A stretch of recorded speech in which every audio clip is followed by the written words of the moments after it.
परमेश्वर और प्रभु यीशु मसीह के नाम से आप सबको नमस्कार। जय यीशु मसीह की। कैसे हैं आप लोग? उम्मीद करता हूँ केवल परमेश्वर की दया से अच्छे हों। परमेश्वर आप सबको आशीष दे, अनुग्रह दे और शांति दे। आमीन। आइए आप सबको वचन के माध्यम से स्वागत करता हूँ। आज का वचन का विषय है, क्या परमेश्वर का निवास स्थान चर्च घर है, गिरजेघर है? रोमन कैथोलिक कलीसिया का नींव मूर्तियों के ऊपर में, जिसके दूसरे पट बना रहे हैं। बिना मूर्ति का उन लोग का कोई पहचान नहीं है। रोमन कैथोलिक को पहचाना जाता है तो वो उसी से पहचाना जाता है।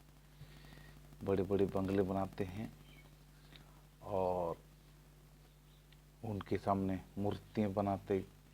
चर्च घर के अंदर में भी है। चर्च एक्चुअली हम लोग है, कलीसिया मनुष्य है, ना कि वो घर है। लोग समझते हैं चर्च कौन सा बोल, तो वो बड़े बड़े बिल्डिंग घर दिखाएंगे जहाँ पर बड़ा बड़ा क्रूस ऊपर में लगा होगा, मरियम का मूर्ति होगा। मरियम का मूर्ति तो पक्का होना चाहिए, तभी जाके आपका रोमन कैथोलिक चर्च हाँ इसमें है बोलेंगे लोग। तो कहेंगे हम मूर्ति पूजा नहीं करते हैं, परंतु करते हैं। आप बहुत सारे देखने को मिलेगा, हम देख चुके हैं। कैंडल जलाएंगे, मोमबत्ती भी जलाएंगे, धुआं धूप करेंगे मूर्तियों के सामने, घुटने टेके प्रार्थना भी करते हैं, उसके पाँव चूमते भी हैं। और उनके जो फादर बिशप जो भी पुरोहित कहते हैं, हम लोग मूर्ति पूजा नहीं करते हैं, हम उनके आधार करते हैं। सामने मूर्ति रख है और उसके सामने हाथ जोड़ते हैं और प्रणाम करते हैं और बोलते हैं हम उसकी आराधना नहीं करते हैं। क्या है आराधना? वो लोग कहते हैं कि हम सामने मूर्ति तो है, लेकिन उसके रूप की जो है उसको हम याद करके उसको हम प्रणाम करें, उसको नहीं। अरे भाई, स्वर्ग में परमेश्वर क्या कहता है? परमेश्वर आत्मा है और आत्मा और सच्चाई से उसकी आराधना करना चाहिए ना।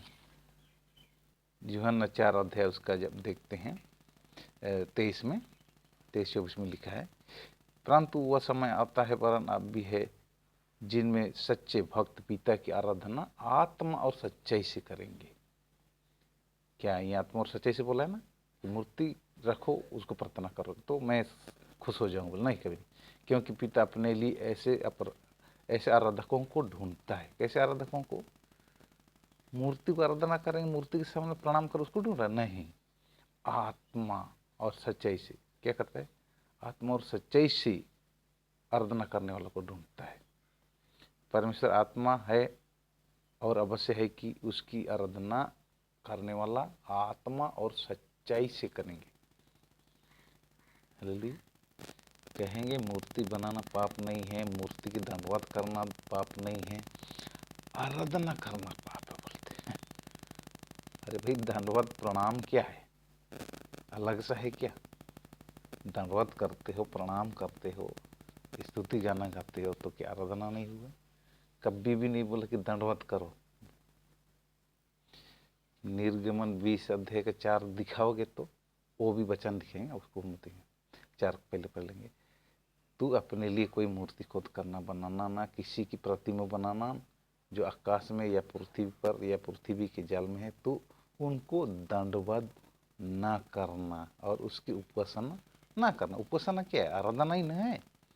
उपासना नहीं करना, दंडवत करना मतलब क्या है? दंडवत है ना, पाँव छूना और ये करना, दंडवत नहीं करना। उसको क्या सांसारिक माध्यम से बोलते हैं। क्या आप मनुष्य दूसरे लोग को नहीं दंडवत करते तो मूर्ति पूजे हुए बोलते? वो करता है, वो गलत है ना, लोग करते, उसको लेके तुम अपने को बचने की कोशिश कर रहे हैं। तुम तो एक दूसरे को जो नमस्कार करते, जैसे दंडवत करते, मूर्ति पूजा नहीं। अरे हम नहीं करते ना, दूसरे करते तो करते होंगे, तो हम लोग नहीं करते। और हमारे कलीसिया के अंदर, हम चर्च, हम खुद है कलीसिया में, जहाँ प्रार्थना प्रार्थना वचन सीखते हैं, वहाँ पर कोई चिन्ह नहीं मिलेगा आपको, कोई मूर्ति नहीं मिलेगा। तो आप क्या कहेंगे उसको? तो आपको फिर वचन दिखेंगे, निर्गमन 25 के 18 को दिखेंगे। और सोना डालकर 2 करूब बनवाकर प्रायश्चित के ढकने के दोनों सिरों पर लगवाना। एक करूब एक सिरे पर और दूसरा करूब दूसरे सिरे पर लगवाना, और करूब को और प्रायश्चित के ढकने को एक ही टुकड़े से बनाकर उसके दोनों सिरों पर लगवाना। देखो ये परमेश्वर खुद उसको बोल रहा है कि मूर्ति बनाओ, करूब स्वर्गदूत का मूर्ति बनाओ। तो इसको नहीं समझ पाते वो क्या बोल रहा है। तो क्या निर्गमन 20:4 में क्या गलत बोल दिए और क्या ये सही बोल रहा है? नहीं, आपकी सोच, आपकी समझ, आप जबरदस्ती मूर्ति पूजा करना चाहते हो, मूर्तियों को चर्च से हटाना नहीं चाहते हो, क्योंकि आप जब मूर्ति को ही हटा देंगे तो आपको ही कलीसिया से हटा देंगे लोग। समझ में आ रहा है?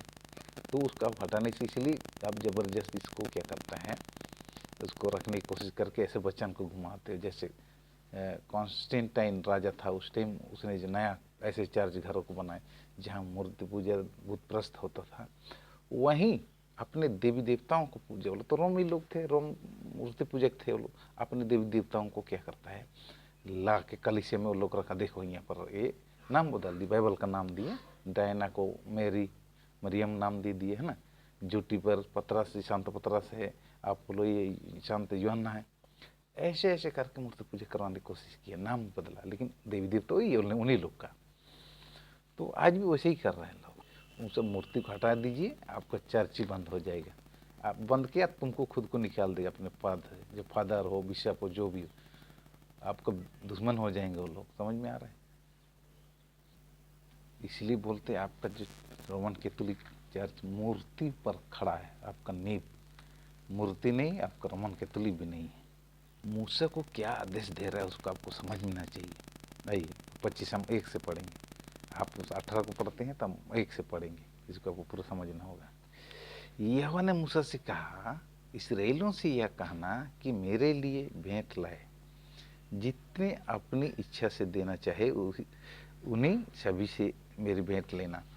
और जिन वस्तुओं की भेंट उसने लेनी है वे है, अर्थात सोना, चांदी, पीतल, नीले, बैंगनी और लाल रंग का कपड़ा, सूक्ष्मसानी का कपड़ा, बकरी का बाल और लाल रंग की सुइयाँ, मेढ़ों की खाले, सुइसुम की खाले, बबूल की लकड़ी, उजियाले के लिए तेल, अभिषेक तेल के लिए और सुगंधित धूप के लिए सुगंधित द्रव्य, एपोद और चपरस के लिए सुलेमानी पत्थर और जड़ने के लिए मणि।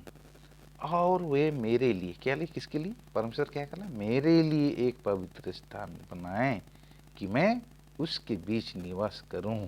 ठीक है, जो मैं तुझसे दिखाऊंगा, अर्थात निवास स्थान और उसके सब सामान का नमूना, उसी के अनुसार तुम लोग उसके बनाना। यहाँ क्या कर रहा है, करो संदूक बनाने की बात हो रही है पर। ठीक है, दास में लिखे ना, बबूल की लकड़ी का एक संदूक बनाया जाए और उसकी लंबाई 2.5 हाथ और चौड़ाई और ऊंचाई 1.5 हाथ की हो। ये संदूक बना लो, उसके ऊपर करूब सब बनाना क्या है ना, उसको बनवाने की बोल रहा है। किसके लिए? परमेश्वर के लिए। यहाँ क्या बोल रहा है आपको 20:4 में, तू अपने लिए कोई मूर्ति नहीं बनाना, अपने लिए कोई प्रतिमा न बनाना, ना उसकी दंडवत करना, ना उसकी उपासना कर रहा है, बोल रहा है ना। पूरी बाइबल को पढ़ेंगे तो संदूक का अर्थ क्या है, करूबों का अर्थ क्या है, वो सब समझ में आ जाएगा आपको। अब पूरा सब बाइबल नहीं समझते, इसलिए आप दोष दे रहे परमेश्वर पर कि एक जगह बोलता है बनाने के लिए, एक जगह बोलता है नहीं बनाने के लिए। नहीं, वो क्या प्लानिंग बना रहा है, योजना, उसका ऑप्शन नहीं समझ पा रहा है। और उसको कहा निवासस्थान जहाँ बोलूँगा वहाँ पर बनाना, वो तो अभी बहुत समय है, मूसा का समय है, तो दाऊद सुलेमान के समय में इसको निवासस्थान बनाएगा। वो पहले से ही उसको परछाई सब बता रहा है उसको क्या क्या करना है। जब दाऊद इस्राएल का राजा बनने के बाद इसका भवन बनाने की विचार करता है। पहले इतिहास 17 में 1 से पढ़ेंगे, यहाँ पर लिखे है, जब दाऊद अपने भवन में रहने लगा तब दाऊद ने नातान नबी से कहा, देख मैं तो देवदारू के बीच बने हुए घर में रहता हूँ, परंतु यहोवा की बच्चा का संदूक तांबू में रहता है। पहले तंबू में रहता था, ये लोग घूमते तांबू में, लेकिन लेके घूमते थे उनको ढोके ना। तो आप एक निवासस्थान बनाना उसके लिए, तो ये समय आ गया दाऊद के समय में। तो बच्चा का संदूक क्या करता है, तांबू में रहता है, तो उसके लिए हम भी बनाएंगे, हम देवदार बोलते हैं। क्योंकि वहाँ परमेश्वर का उपस्थिति, उसका निवास स्थान उपस्थिति रहता था। नातान ने दाऊद से कहा, जो कुछ तेरे मन में है वो कर, जो उसे कर, क्योंकि परमेश्वर तेरे संग है। उसी रात परमेश्वर का यह वचन नातान के पास पहुंचा, जाकर मेरे दास दाऊद से कहा, यहोवा यूं कहता है, मेरे निवास के लिए तू घर बनाने न पाए, क्योंकि जिस दिन से मैं इसराइलियों को मिस्र से ले आया, आज के दिन तक मैं कभी घर में नहीं रहा, परंतु एक तांबू से दूसरे तांबू को और एक निवास से दूसरे निवास को आया जाया करता हूँ। जहाँ जहाँ मैंने जब सब इसराइलियों के बीच आना जाना किया कर, क्या मैंने इसराइलियों के न्यायों में से जिनको मैंने अपनी प्रजा की चरवाई करने की को ठहराया था, किसी से ऐसी बात की कही कि तुम लोगों ने मेरे लिए देवदार का घर क्यों नहीं बनवाया। तो ये योजना चल रहा है, परंतु उसने कहा, परमेश्वर ने कहा, तू मेरे लिए नहीं बनाएगा, परंतु तेरा पुत्र सुलेमान बनाएगा।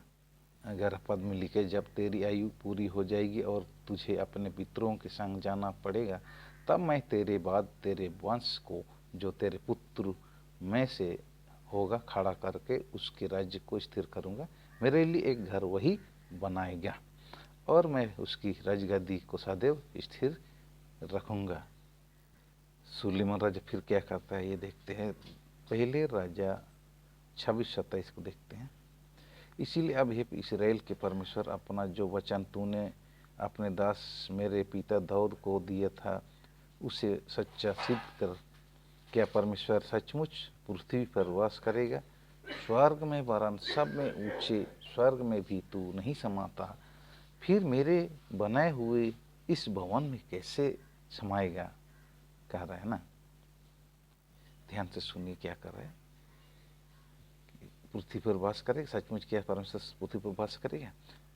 स्वर्ग में वरन सबसे ऊंचे स्वर्ग में भी तू नहीं समाता, फिर मैं मेरे बनाए हुए इस भवन में कैसे समाएगा? बोला। दूसरा इतिहास 2:6 में लिखा है, परंतु किसमें इतनी शक्ति है कि उसके लिए भवन बनाए? वह तो स्वर्ग में वरन सबसे ऊंचे स्वर्ग में भी नहीं समाता है। मैं क्या हूँ कि उसके सामने धूप जलाने को छोड़ और किसी विचार से उसका भवन बनाऊं। प्रेरितों का काम 17 अध्याय उसका 22 से यहाँ पर लिखे, तब पौलुस ने अरियुपगुस के बीच में खड़े होकर कहा, हे एथेंस के लोगों, मैं देखता हूँ कि तुम हर बात में देवताओं के बड़े मानने वाले हो, क्योंकि मैं फिरते हुए जब तुम्हारे पूजने के वस्तुओं को देख रहा था, तो एक ऐसी वेदी पाई जिस पर लिखा हुआ अनजाने ईश्वर के लिए, इसीलिए जिसे तुम भी न जाने पूछते हो, मैं तुम्हें उसका समाचार सुनाता हूँ। जिस परमेश्वर ने पृथ्वी और उसकी और वस्तुओं को बनाया, वह स्वर्ग और पृथ्वी का स्वामी होकर हाथ के बनाए हुए मंदिर में नहीं रहता। हालेलुया। इसको आप लोग ध्यान से सुनिए। न किसी वस्तु की आवश्यकता के कारण मनुष्य के हाथों की सेवा लेता है, क्योंकि वह स्वर्ग ही सब जो जीवन और श्वास और सब कुछ देता है, उसने एक ही मूल है, मनुष्य की सब जातियों सारी पृथ्वी पर रहने के लिए बनाई है और उनके ठहरे हुए समय और निवास की सीमाओं को इसलिए बंधा है कि वह परमेश्वर को ढूंढे, कदाचित उसे टटोल कर पाए तो भी, और हम में से किसी से दूर नहीं, क्योंकि हम उसी में जीवित रहते हैं और चलते फिरते हैं, स्थिर रहते हैं, जैसे तुम्हारे कितने कवियों ने भी कहा था कि हम तो उसी के वंशज हैं। पहले कुरिन्थियों 3 अध्याय उसका 16 में लिखा है, क्या तुम नहीं जानते कि तुम परमेश्वर का मंदिर हो और परमेश्वर का आत्मा तुम में वास करता है? परमेश्वर का मंदिर कौन? हम हैं। हम में कौन? परमेश्वर का आत्मा वास करता है। ना कि गिरजाघरों में, चर्च घरों में परमेश्वर का निवास स्थान नहीं है। वह परमेश्वर आप में, मुझ में रहना चाहता है। यदि कोई परमेश्वर का मंदिर को नष्ट करेगा तो परमेश्वर उसे नष्ट करेगा, क्योंकि परमेश्वर का मंदिर पवित्र है और वह तुम हो। हालेलुया। यरूशलेम मंदिर कब का तोड़ दिया गया? 70 ईस्वी में टाइटस राजा के द्वारा, और नबूकदनेस्सर से पहले तोड़ा गया, बाद में टाइटस के द्वारा तोड़ा गया। आज तक नहीं बना, ना बनेगा, क्योंकि अब मनुष्य जो विश्वासी लोग पर भी अपना निवास स्थान बनाता है। चर्च घरों में नहीं रहता है, जहाँ हम 2-3 इकट्ठा होते हैं वहाँ पर उपस्थित होता है।